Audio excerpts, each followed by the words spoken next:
महावीर पगारिया, भीलवाड़ा राजस्थान से। मुझे भीलवाड़ा में मॉर्निंग वॉक के दौरान हल्का सा चेस्ट पेन हुआ था। इसकी एवेल्यूएशन के लिए मैं भीलवाड़ा चेकअप के बाद जयपुर आया।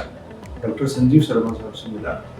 उन्होंने कहा था कि एक बार आप सीटी एंजियो करा लें, एक बार उससे क्लियर हो जाएगा।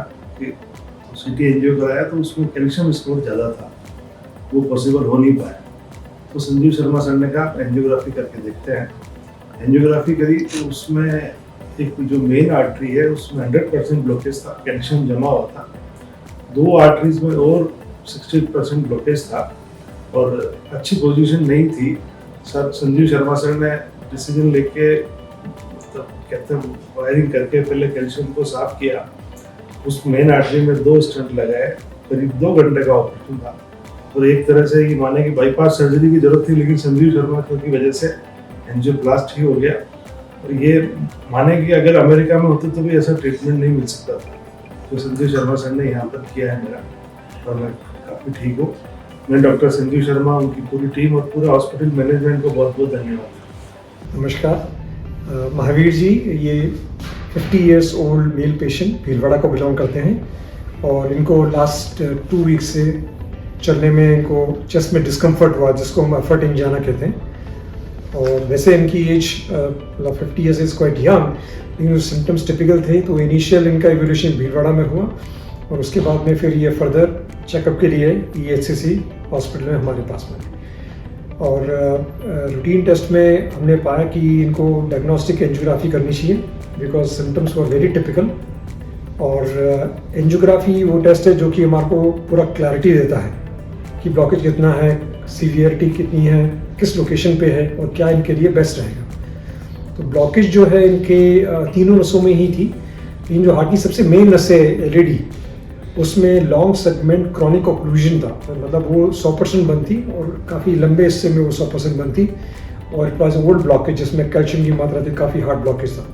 बाकी सर्कमफ्लैक्स और राइट कॉर्नरी आर्टरी में भी ब्लॉकेज था जो कि बॉर्डर लाइन था 60-70। तो ऐसी सिचुएशन में जब क्रॉनिक ऑक्लूजन होता है, मल्टीवेसल ब्लॉकेज होता है, तो कई बार बाईपास को हम प्रेफर करते हैं, एडवाइज करते हैं।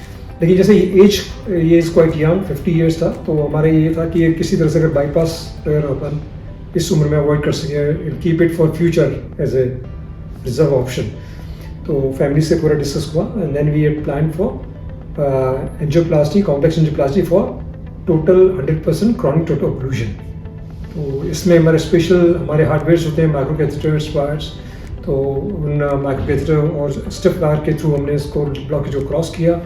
और ब्लॉकेज में कैल्शियम की मात्रा काफ़ी ज़्यादा थी, क्योंकि वायर क्रॉस करने के बाद में कोई डिवाइस क्रॉस नहीं हो रही थी। फिर हमने कैल्शियम को रोटाब्लेशन के द्वारा पूरा ड्रिल करके कैल्शियम को पूरा क्लीन किया, पैसेज बनाया। फिर रोटाब्लेशन के बाद में NC बलून, स्कोरिंग बलून सबसे कट करके पूरा बेड प्रिपेयर किया और फिर 2 ओवरलैपिंग स्टेंट्स हमने उस पर डिप्लॉय किए। वेसल वॉज क्वाइट बिग, बहुत बड़ी वेसल थी। वेसल्स की इस लेफ्ट की जो मेन वेसल की सप्लाई राइट के द्वारा कोलेटरल से चल रही थी। और हमने जब ब्लॉकेज को क्लियर किया तो अपना नेटिव वेसल की सप्लाई बहुत अच्छी हो गई। धीरे धीरे कोलेटरल वो ब्लॉक ऑफ हो जाएंगे, नॉर्मल आ जाएंगे। और it was a complex procedure, took little extra time. हमेशा क्रॉनिक ऑक्लूजन में थोड़ा डिमांडिंग होता है, टाइम भी ज़्यादा लगता है, लेकिन रिजल्ट बहुत अच्छा रहा। और फिर हमने अंदर से इंट्रावास्कुलर इमेजिंग होता है, कैमरा डाल के स्कैन करना, जिसको है ना ऑप्टिमाइजेशन विद इंट्रावास्कुलर इमेजिंग। तो इमेजिंग के द्वारा हमने पूरे इस दोनों स्टेंट्स को ऑप्टिमाइज़ किया और रिजल्ट वॉज फैंटास्टिक, बहुत अच्छा रिजल्ट रहा। वो सब काम ये रेडियल रूट के थ्रू, हाथ के द्वारा, ताकि आराम से बैठ सकें, खा पी सकें। और एकदम अच्छी रिकवरी है और अब ये डिस्चार्ज हो रहे हैं। I wish you a very speedy recovery and best wishes for the future. Thank you.